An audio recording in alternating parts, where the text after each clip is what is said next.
you. Good afternoon. I never get to teach or talk to anyone in the afternoon. It's my writing time. Usually I'm teaching and talking at night, and so I'm sort of blinking like a newt.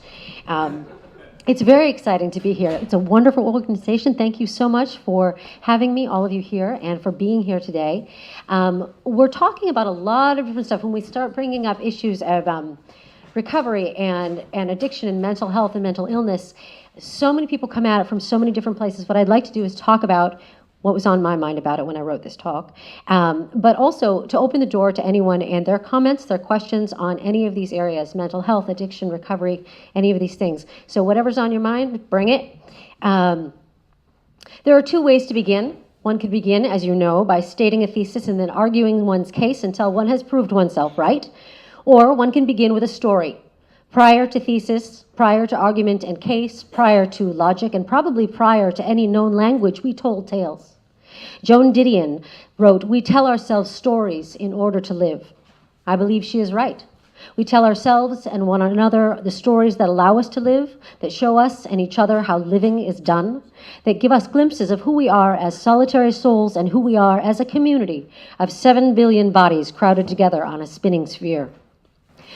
So today I'm going to start by telling a story. I believe the stories tell us who we are and who we could be, how we do live and how we could live in different ways.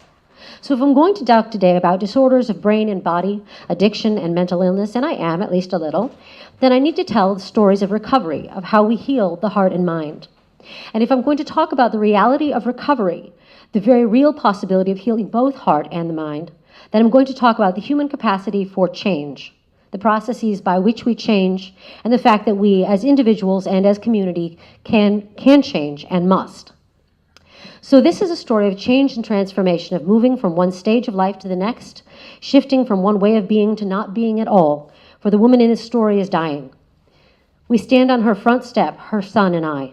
She opens the door in her bathrobe and welcomes us in, wraps her arms carefully around us, holds us just away from her body because I think it hurts her to hold us. And that must be a strange moment.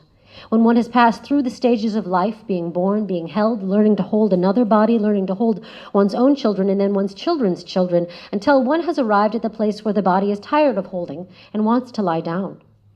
Her son, my partner Dave, realizes he's holding on to her too hard, and he lets her go. Jessie moves slowly over to the table, and she sets herself in a chair as if the structure of self is too heavy and weighs her down.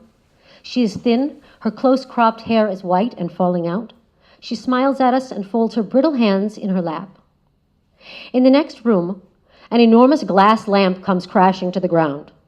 I look over and see Frank, her husband of 43 years, holding his face in his hands. He grieves the lamp. He grieves his wife. He grieves the coming loss of her, the end of their long companionship, the loneliness that looms, the quiet house, the empty rooms, the laundry he does not know how to do without her or why, and why he will be there alone. I get a broom. Dave watches his father, frozen in a sea of shattered glass. Jessie says calmly, "That's all right. It was an ugly lamp." Frank gathers himself, nods, and says, Yes, it was." He and Jessie gaze at each other as Dave and I sweep up the glass.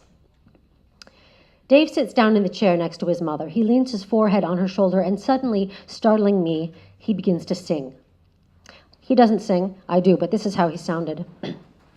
"You're my little potato, my little potato." His mother smiles, closes her eyes, and sings into his hair, "You're my little potato, I dug you up." Dave's tears drip off his nose onto her hands, which rest in her lap. Jessie presses her lips to his forehead and murmurs the last line of the refrain, "You come from underground." In that moment, Dave laughs and is transformed. He is not the man I know, a deeply kind and good and ethical man, not the man who gets on his knees each night to pray for the same reason that I pray, and I do, because it's good practice, allows a moment of quiet. As Kierkegaard wrote, prayer does not change God, but it changes the man who prays. But that is not who Dave is in this instant. Instead, as he and his mother sit and sing his childhood song, time rewinds and he's a boy again, not a man who was truly ruined by addiction, sick beyond all obvious means of repair, brought to his knees by an illness that dragged him stumbling drunk through the snow-clogged streets of this cold city for years. Not right now. Right now, he's just a little boy, a son, fiercely loved by his mother and loving her so fiercely that, lacking any last right thing to say, he does not speak, just sings. So together, he and his mother sit and sing, and like all breathing things, transform with every breath. They must. We can't help it. And so we must understand that we cannot help but heal. In the moments when we face the reality of absolute change, the reality that we are not static beings but flickers of life in changeable forms, we are able to grasp the truth, not only that we are capable of change, but that we will change and we cannot stop. The human habit of clinging to the known, an absolute God or not so very different, an absolute static self, gives the promise of comfort but ultimately leaves us terrified of change and unwilling to believe that it can occur. Where then is our hope? How do we believe in healing, in recovery, in transformations of the body and mind? When we speak of healing and recovery, we do speak of transformation, of growth, of tide and flux, of love and loss. We speak of the nature of all things, of animals and planets, of human experience and life. Transformation is the breath that fills our lungs and the heart that beats deeper than the thudding muscle in our chests. It is the current that runs through the natural world, through our bodies, through our lives. We are born, we grow, we flourish, we falter, we die. And eventually, when we leave the known world, we are transformed at last into energy, miraculous quarks, the dust of stars. So my topic is not so much illness and disorder as their correlates, healing and change. When we think of mental illness and addiction, we often think we know the story before it's begun, the train wreck, the tragedies of ruined minds and wasted lives. If we know people who've lived with these illnesses and who doesn't, we know the damage they can do if left unchecked, and the way they cast a shadow over the lives of those who have them. If we ourselves struggle with disorders of the mind, then the idea of mind-questioning mind is not a theoretical construct, but a basic condition of our existence. As we question our minds and they question us in turn, and we begin to doubt over time what or who we are beyond these disorderly brains. Because that's the trick. The mind is experienced as the self. We cannot extricate ourselves from this perception. And if we are told or already know that our mind perceives things wrongly, behaves badly, is disordered, is ill, is prone to further illness, is in all ways basically broken, we understand that we ourselves exist in a condition of error. Our reality is not the reality of others. Our experience of existing is not perhaps really existing at all. Even if we don't question ourselves into that particular corner very often, we do often experience mental disorders as disorders of perception and therefore disorders of reality.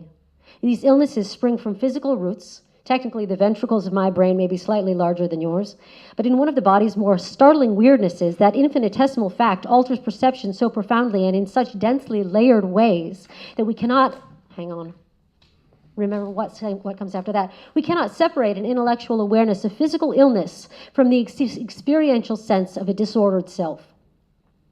If you think about your mind or the mind long enough, you might have that sense of vertigo one feels upon looking up at the reeling night sky or looking at a detailed photograph of the interior brain. Those intricate networks of neurons and stars, galactic tide, synaptic gap, a flash of light, a crackling nerve, the gray matter of the weird wet brain that holds as many mysteries as the dark matter of space. And if we think about disorder and addiction long enough and hard enough, these illnesses of what we know as mind and self, we may have that awful moment of epiphany when we realize that the body is spectacularly fragile, and the mind is as fragile as the rest, and yet we know the mind as the genesis, the taproot, the source of all that we are. What are mental disorders and addictions beyond simply physical diseases that manifest as an altered experience of reality? At the critical point where body and self intersect, disorders of the mind can erupt. It is possible to frame these for ourselves solely as diseases of the brain. They are physical mechanisms that follow a highly predictable genetic path. But if we ignore science altogether, it's possible to understand these not as diseases of the brain at all, but as failures on the part of the self, perhaps failures of a spiritual variety.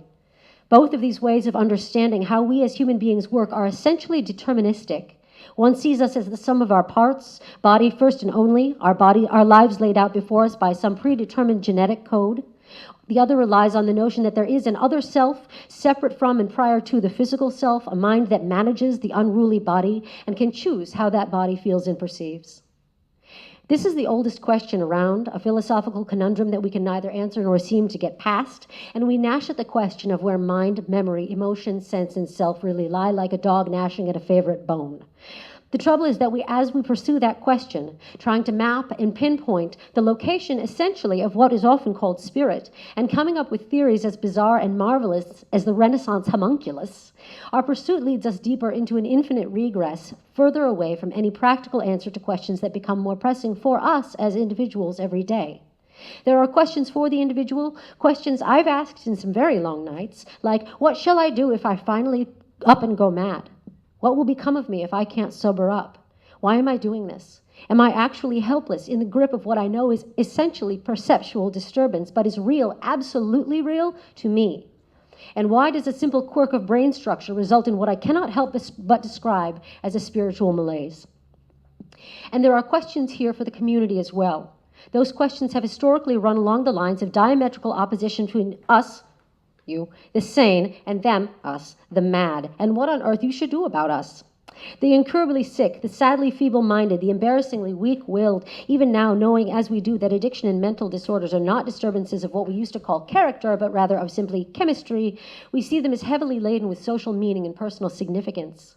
The persistence of the stigma surrounding disorders of the mind leads directly to our inability and unwillingness to deal with them as the clear reality of human life that they are. In our need to believe that the mind is static, stable, reliable, and not subject to error, we become entirely irrational and cast our almost superstitious fear of things that escape logic and reason onto mental disorders and the people who have them. Stigma accounts for our failure to provide appropriate health care for these illnesses, and it accounts also for our failure to acknowledge the need for social support systems as well. And stigma arises entirely from that fear. But these disorders exist on a spectrum of human experience, not at far-flung points diametrically opposed to and categorically different from the myth of objective reality. These are fairly ordinary human phenomena, incredibly common, possessed of internal logic, emotional influences, perceptual accuracies, and inconsistencies. They are not, as we so often see them, determined states of being. Nothing about our being is determined. And so, while I am possessed of a brain that has always been known to demonstrate certain habits of thought and ways of mood, I have always fallen back on the fact that my brain, its strange qualities or its very average, is not the determining factor in who I become, what I choose, or ultimately how I live. For at that same critical juncture where our barely understood brains and our even murkier minds meet up, that same place from which disorder of perception and thought can arise, there arise all other variables of human experience. Among these variables, these things that shape the course of our lives from breath to breath, is the element of choice. We are who we are by an admixture of given and variable quantities, and though we are born with some givens, we are ultimately created by the choices that we make, choices large and small, whether to eat breakfast or to skip it, whether to take our medication or to skip it, whether to take a drink or not. Choices that may seem small in the moment, but that ripple across the construct of our human time like the butterfly effect. And one of the choices we have is the choice to change. Here's another story. When I got sober, I went back to church. I rather liked church, always have. I like the community and the ritual. The music is marvelous, and there's good art.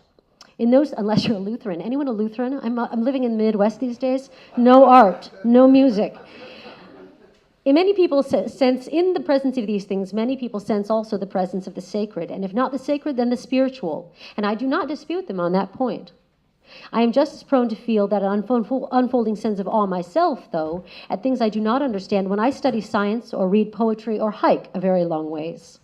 But when I got sober, I was given to understand that I would need a God, at least a higher power of my understanding, so I did what I always do. I tried to find God in books. I got some books on God and prayer, and I would get up very early, well before dawn, and sit in my office under the light of a small lamp and pore over these books, expecting some sort of revelatory experience, whether of the lightning bolt variety or of what William James calls the educational variety, hoping for some moment of clarity that would illuminate the landscape of my mind the way I've seen heat lightning illuminate the sharp, spare, prehistoric landscape of a desert floor. Instead, and this is not a bad thing, I read some very fascinating books and got in the habit of meditating early in the day. But I was worried. I was repeatedly told that I would be needing a God to stay sober, to stay sane, that no deep change could truly be effected by me, that I would need the grace and hand of a higher power to get things done. I wasn't opposed to the idea, didn't find it upsetting, didn't take it personally, was entirely prepared and willing at that point to throw open the doors of my heart or my soul or what have you and do whatever I needed to do. In that fashion, then, I passed a year, stone cold, sober and more or less sane, waiting for God like I was waiting for Godot. Another year went by. I kept doing the things that seemed to be working. I went to 12-step meetings, which I liked and still like, which provided me with a strong support network and a community within which I found myself growing steadily more socially oriented and less centripetally focused, more prone to laughter and easier in my skin, more aware of my actions in the world and more aware. But I spoke often of my frustration with my apparent inability or unwillingness to do whatever was needed in order to get God. Another year passed, and then another. I stayed sober. I developed deep, abiding friendships, was granted way more time on this here planet than I ever expected, learned from people far wiser than me, and wrote and studied and meditated and prayed, an old habit when I see no reason to give up, and I hiked, and I watched my parents age and soon began to do the same myself, and still I didn't drink. This is not proof that there is no God. It is certainly not proof that I'm more powerful than a higher power of any kind. It is not proof that theistic constructs for recovery and healing are useless or inevitably fail. That's just not true. Millions of people, myself included, have found recovery in environments that exist, such as 12-step programs, religious supports, and God-based treatment settings. People recover from disorders of the mind by some admixture of luck, hope, time, and perhaps what one might call grace, wherever grace may have its source. The only reason I return to the early years of my sobriety right now are to remember a time when I came to feel that mysterious grace everywhere present, everywhere radiant, everywhere evident in my own life and the lives of people I met. Those who were broken, those who were thriving, those who were blessed with riches of all kinds, and those living in deep poverty of body or heart or mind. I began to see the incredible capacity that we humans have for profound healing and change. And when I came to see people transforming all around me, I began to see my own life differently and myself.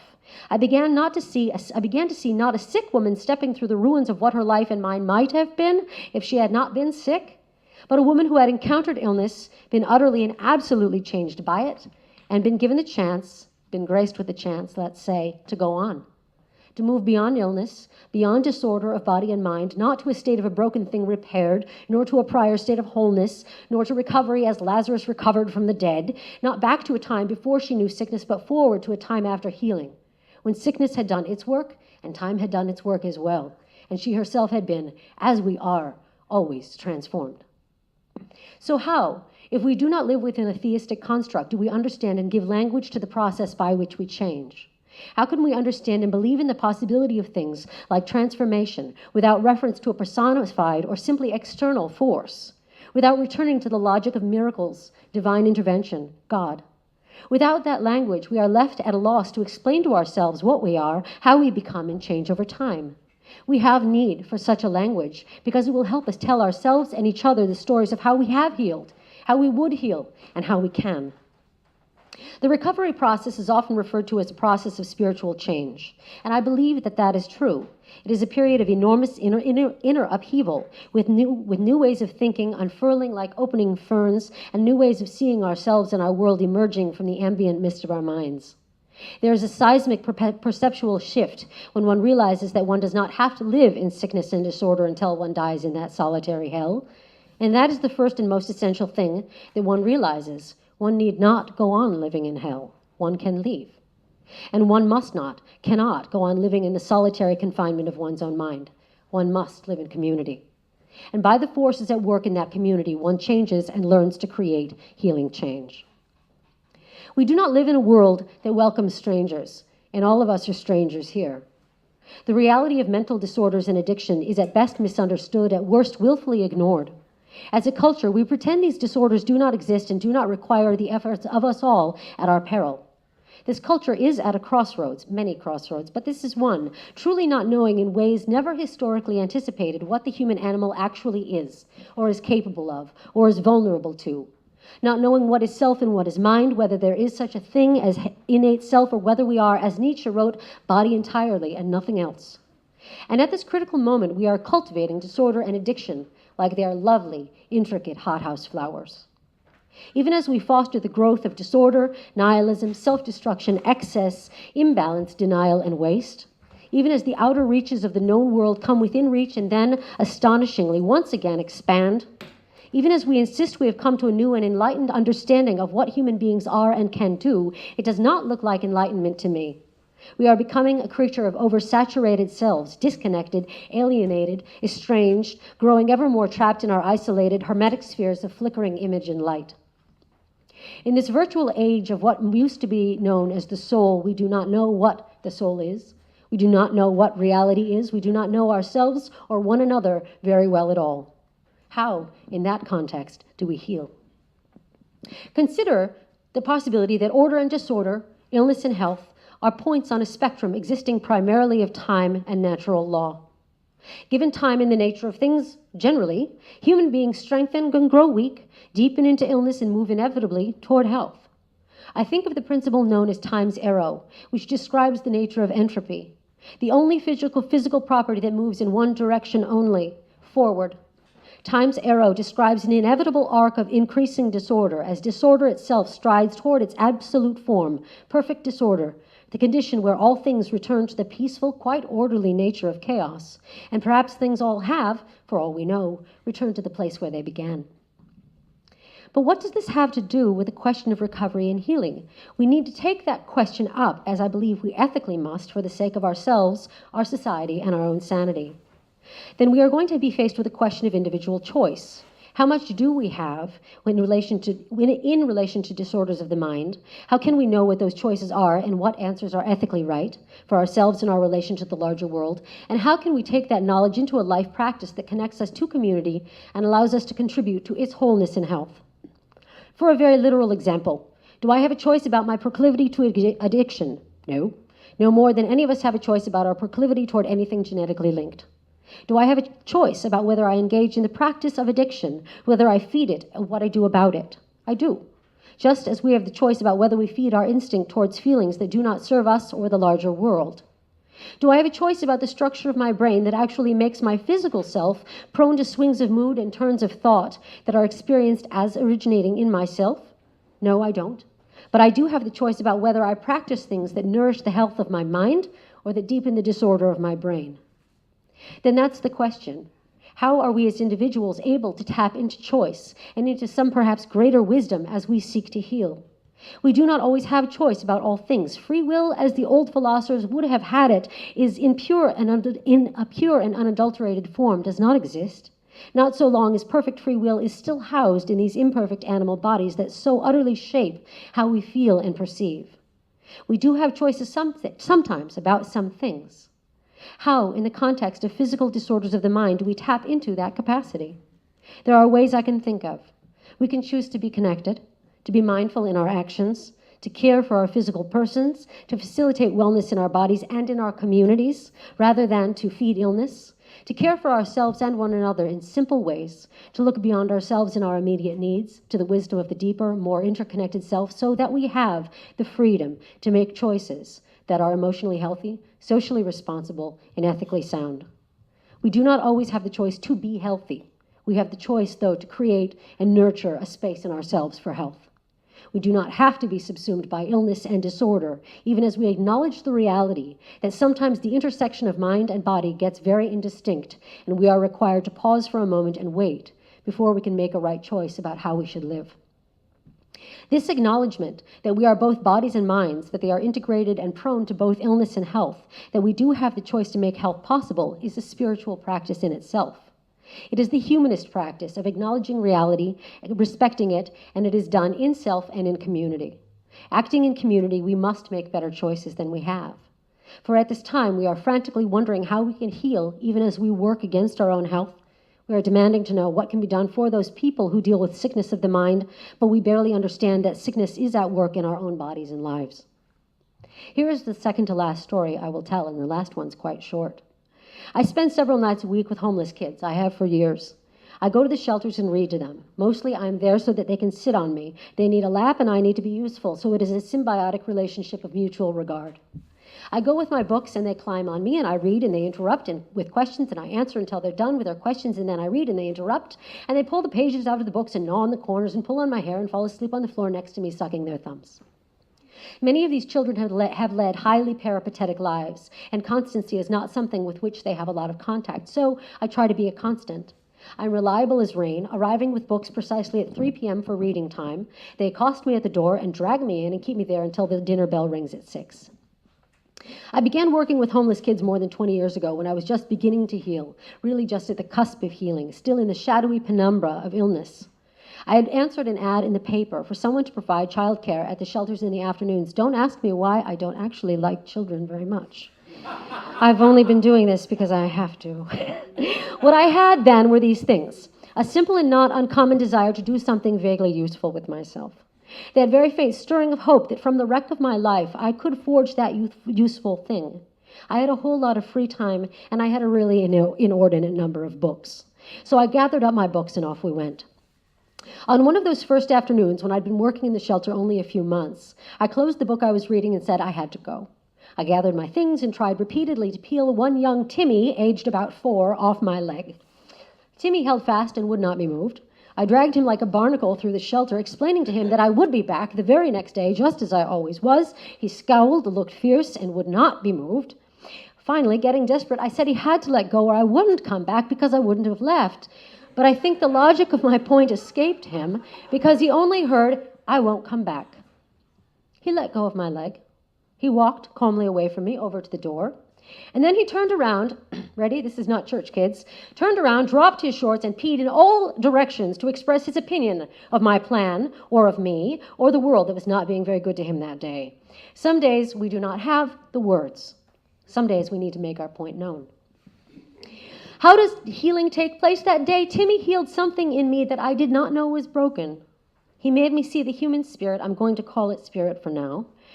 He made me see that the human spirit will make itself seen and make its cry for nourishment be heard.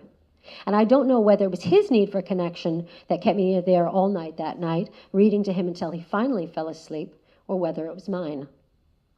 The poet Andrew Hudgens writes, this world is home, but it will never feel like home. I agree and I disagree. We are both native speakers of this human tongue and always strangers here, always reaching for the right words to say such simple things. We search for ways to say, I'm hurting, or frightened, or hungry, or lonely, just incredibly lonely in the world we have created for ourselves and do not know what to do with now. We need that language. We need that ethics of healing, not a theology or a liturgy, but perhaps a poetry or a song or a map of that place where body and mind cross paths, creating confusion, disorder, but also giving rise to the best in us, the most mysterious and probably the most ethical. Perhaps that intersecting point is at the widest, deepest part of the heart, or in some subterranean, as yet unexplored square centimeter of a squiggle of gray brain. Perhaps there is some personal iCloud outside self where all our self stuff is stored. Perhaps there really are platonic forms, and there is a form love, and a form justice, and a form pure mind as well. My mathematician friend told me the other day offhandedly, dark matter is inferred by its effects. All right, perhaps then we are mostly dark matter and cannot be seen nor fully grasped, but are only inferred by our effects. Then if we are responsible for our effects. If we are, we can be inferred by the impact we have on the world, and that impact is altered according to choices we make. We have the opportunity, all of us, not to change our given quantities, but to determine how we will work within the infinite variables each of us of which we consist. At an earlier time in my life, when I was firmly convinced of my own changelessness and incapacity for change, the inalterable course of my own hurtling clatter toward a one-soul hell, I did not believe I could heal. Now I do. What intervened? Some believe, and they may be right for all I know, that a hand of God or some higher power played a role. I believe that the critical elements are simpler and maybe they're more miraculous. I believe they amount to the wonders of this world, this cosmos, this now. I believe that they are unfolding daily, and I think they may never stop, may never give all their mysteries up. I saw 2 photographs side by side yesterday. One was an image of deep space. One was a highly detailed image of the interior of the brain. The images were identical. I was just going to say something in closing about neuroplasticity and healing, but instead I want to mention a snake. When a snake is about to shed its skin, it knows it. It probably itches. In any case, the snake, to shed its skin, slithers to a rock. When it arrives, it rubs its nose up against the rock. It rubs and it rubs. Eventually, the skin breaks, and the new skin of the tender new nose shows through. The snake continues to rub its face and then its body against the rock until the old skin is loose enough that the snake can slither out. The process is probably painful. Snakes do not seem to like it. But it is necessary for the snake to grow and continue on. And as we, like the snake, transform into our deeper, rawer, realer selves, our nerves on fire, lacking a tough, dull surface to protect us, the sun hot on our skin and earth rough on our belly, our beating heart is just visible beneath the new translucent skin. We are ever vulnerable, ever new. We have done and are doing the hard work of healing, of transforming, of becoming a part of the infinite mystery that comes next.